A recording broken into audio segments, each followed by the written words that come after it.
Susulan kes seorang remaja Ireland, Nora Ann Quirin, yang ditemui mati ketika bercuti bersama keluarganya di sebuah resort di Seremban, Ogos tahun lalu. Siang tadi, persiapan bagi prosiding inquest untuk menyiasat punca kematian remaja berusia 15 tahun itu bermula dengan Coroner Maimunah Aid melawat resort berkenaan di mana remaja itu menginap bersama keluarganya.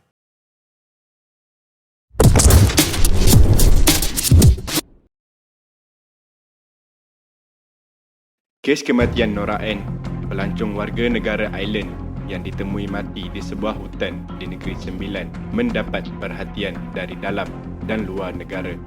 Remaja perempuan yang berumur 15 tahun ini tiba di Malaysia bersama-sama ahli keluarga untuk bercuti selama 2 minggu. Mengikut kronologi kes, Nora Ann bersama ahli keluarganya tiba di Malaysia pada 3 Ogos 2019 dan menginap di resort The Dusun, Pantai Hill, Seremban. Mangsa yang juga merupakan anak istimewa disedari hilang oleh ahli keluarganya apabila tiada di bilik penginapannya pada jam 8 pagi. Dia diberitahu meninggalkan bilik kediamannya dalam keadaan hanya mengenakan pakaian dalam. Laporan kehilangan mangsa kemudian dibuat di Ibu Pejabat Polis Kontingen Negeri Sembilan. Menjelang petang, satu pasukan terdiri daripada bomber dan anggota polis dari unit anjing pengesan K9 telah dikerah ke tempat kejadian bagi mengesan mangsa. Memasuki hari kedua operasi, polis dan anggota Jabatan Sukarelawan Malaysia bertindak mengawal ketat kawasan resort dan menghalang sebarang aktiviti keluar masuk di kawasan tersebut. Tinjauan udara turut dilakukan oleh unit udara Polis Diraja Malaysia menggunakan helikopter dan drone untuk mengesan mangsa yang meliputi kawasan gunung dan pesisiran Sungai Berembun. Di darat pula, operasi mengesan mangsa di hutan dilancarkan membabitkan 353 orang pegawai polis, anggota pertahanan awam serta Jabatan Perhutanan yang kemudiannya membentuk 4 kumpulan. Pasukan mencari dan menyelamat melalui pelbagai cabaran untuk mengesan mangsa memandangkan kawasan hutan yang dipayung dengan pokok-pokok besar dengan bentuk muka bumi yang berbukit bukau. Hujan lebat selama 3 hari lalu telah merumitkan lagi operasi apabila tanah di hutan menjadi licin dan berlecak yang telah menyukarkan anjing pengesan untuk mengesan kedudukan mangsa.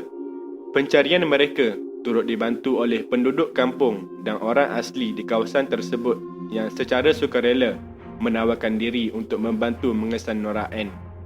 Tok Batin di situ memberitahu ia merupakan pertama kali kejadian seumpama ini berlaku di kawasan penginapan berkenaan. Beliau juga meragui keupayaan remaja istimewa itu untuk mendaki di kawasan hutan yang tebal, apatah lagi untuk bertahan dalam hutan dalam tempoh yang lama.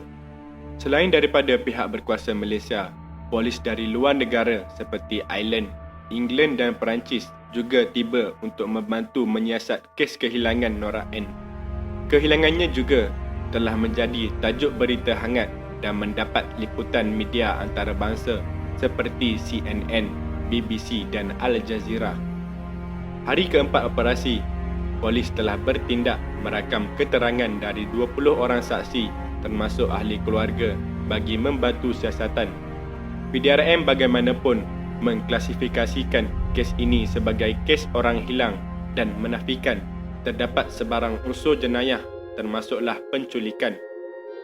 Kumpulan mencari dan menyelamat mendapat bantuan tambahan dengan kehadiran pasukan elit PDRM iaitu Komando VET 69 dan juga unit Senoi Perak PDRM.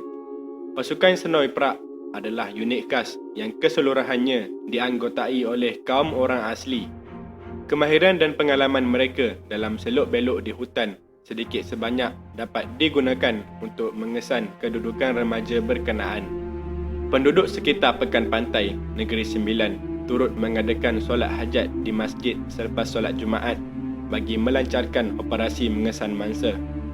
Hari-hari berlalu tanpa sebarang tanda-tanda dan petunjuk tentang keberadaan sebenar Nora Ann. Skala pencarian juga telah dikecilkan kepada 4 km radius dari tempat mangsa dilaporkan hilang. Ketua Polis Negeri Sembilan, Datuk Muhammad Mat Yusof memberitahu polis akan membuka talian hotline khas untuk membolehkan orang ramai menyalurkan sebarang maklumat berkenaan kes terbabit. Memasuki hari ke-9, operasi mencari diteruskan dengan kekuatan lebih 340 orang anggota dari pelbagai agensi keselamatan. 5 pengamal keselamatan dari Pusat Rawatan Tradisional Sulafus Soleh menawarkan diri untuk mengesan Nora N menggunakan kaedah rawatan Islam. Dalam pada itu, keluarga Nora N bersedia untuk menawarkan ganjaran sebanyak RM50,000 kepada mana-mana individu yang memberi maklumat tentang kes berkenaan. Poster-poster yang mengandungi wajah Nora N turut ditampal di sekitar kawasan pantai untuk membolehkan penduduk mengenal pasti wajah mangsa. 13 Ogos 2019, selepas hampir 10 hari operasi mencari dan menyelamat dilancarkan, pihak berkuasa akhirnya berjaya menemukan satu mayat wanita yang berkulit putih pada jam 1.57 tengah hari. Mayat tersebut ditemui tidak berpakaian di kawasan lurah berhampiran anak sungai, kira-kira 2.5 km dari kawasan resort.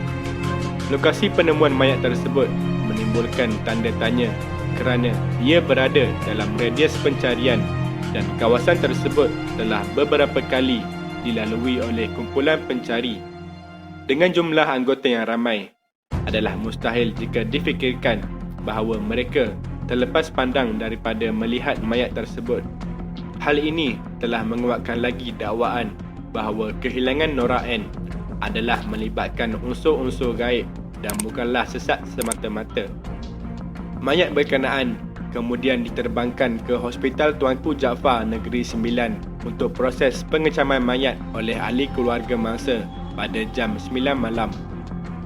Bedah siasat kemudian telah dilakukan untuk mengetahui punca sebenar kematian dan menyiasat sekiranya terdapat sebarang unsur jenayah terhadap kematian Nora N. Sewaktu menunggu hasil bedah siasat, seorang pengguna media sosial membangkitkan kemarahan masyarakat Malaysia apabila dia bertindak memfitnah orang asli telah merogol Nora N sehingga mati. Bagaimanapun, bedah siasat yang dilakukan ke atas mayat menunjukkan perkara yang sebaliknya. Punca sebenar kematian Nora N adalah disebabkan kebocoran usus akibat tidak makan dalam tempoh yang panjang dan mengalami stres yang melampau. Ketua Polis Negeri Sembilan mengesahkan bahawa mangsa telah pun meninggal dunia dalam tempoh 2 ke 3 hari sebelum mayatnya ditemui. Katanya lagi, tidak ada luka atau kesan-kesan perlakuan jenayah pada tubuh Nora N yang menafikan mangsa telah dirogol. Keluarga mangsa bagaimanapun yakin bahawa kematian Nora N mempunyai unsur jenayah yang sangat kompleks. Mereka mendakwa ada individu yang telah meletakkan mayat Nora N di lokasi tersebut yang mangsa sememangnya telah diculik sebelum ini. Walaupun masih lagi trauma dengan kematian anak istimewa mereka, namun keluarga itu masih belum menolak untuk meneruskan siasatan jenayah ke atas kematian anak mereka. Mayat Nora N kemudian telah dituntut oleh ahli keluarga mangsa dan dihantar pulang ke United Kingdom dengan menaiki penerbangan dari KLIA. Pada 5 Februari 2020, 5 bulan selepas penemuan mayat ini, ibu bapa Nora N bertindak mengemukakan saman ke atas pihak pengurusan resort. Mereka mengatakan kegagalan pihak resort untuk menyediakan langkah keselamatan premis berkenaan telah menjadi punca kepada kematian anak mereka. Pengusaha resort tersebut didakwa gagal untuk memasang kamera keselamatan dan tidak memastikan keupayaan selak pintu di bilik penginapan mangsa. Saman tersebut telah difailkan di Mahkamah Seksyen Seremban Negeri Sembilan melalui peguam yang dilantik oleh mereka. Walaupun sudah lebih 1 tahun sejak kejadian ini berlaku, namun lokasi penemuan mayat Nora N masih kekal misteri dan menjadi persoalan sehingga hari ini. Sekian. Terima kasih kerana menonton.